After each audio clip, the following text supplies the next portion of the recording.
Hi dear students, this PPT is made for the fiction Mrs. Dalloway by Virginia Woolf, and this is part 2. Understanding Stream of Consciousness Technique. Two of Virginia Woolf's most notable novels, To the Lighthouse and Mrs. Dalloway, are good examples of the narrative device Stream of Consciousness. So stream of consciousness technique, first it was started in the early 20th century. The term was originated in psychology field and later it started to spread into the literary field. So this technique is nothing but it is a narrative style that depicts how people think. So using this technique, an author depicts how people think in their mind, their thought. So stream of consciousness is used primarily in fiction and poetry. So using this technique, a writer can visually present a character's thoughts. So when you read this sort of novel, you can visually see how characters think in their mind. So stream of consciousness writing allows readers to listen in on a character's thought. This is very, very important.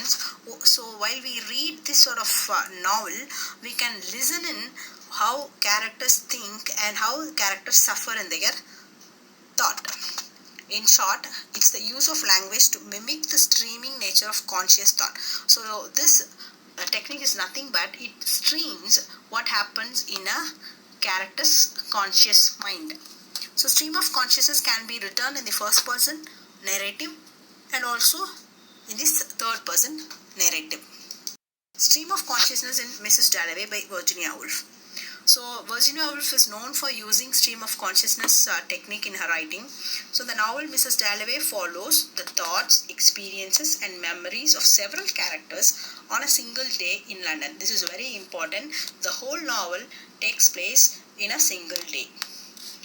So by voicing her internal feelings, the author gives freedom to the characters to travel back and forth in time. So the author gives characters a freedom to think back and forth, that is being present, being in the present time. They can think about the past and they can come back to the present. Likewise, readers or audience, they can listen to the character's mind in the present, and also along with them they can move back to the past and come back to the present. Mrs. Dalloway, the central character, went out to buy flowers, and on the way her thoughts moved through the past and present, giving us an insight into the complex nature of her character.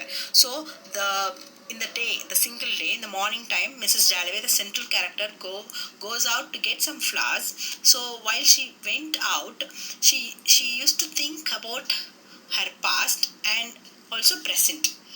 So her past incidents and events that happened in her life is registered through her thought. So about the novel, Mrs. Dalloway novel by Virginia Woolf, published in 1925. Actually, it examines one day in the life of Clarissa Dalloway, the central character, an upper-class Londoner married to a member of Parliament. So Mrs. Dalloway is essentially plotless. So in the novel, you cannot see any plot structure or anything that is ordered. What action that is take place mainly in the character's consciousness. So actions presented in the novel mainly takes place in the character's conscious mind. So the novel addresses the nature of time in personal experience through multiple interwoven stories. This is very important. The whole novel present many layered stories, interwoven stories. The novel interviews two seemingly unconnected storylines during this day. Thank you.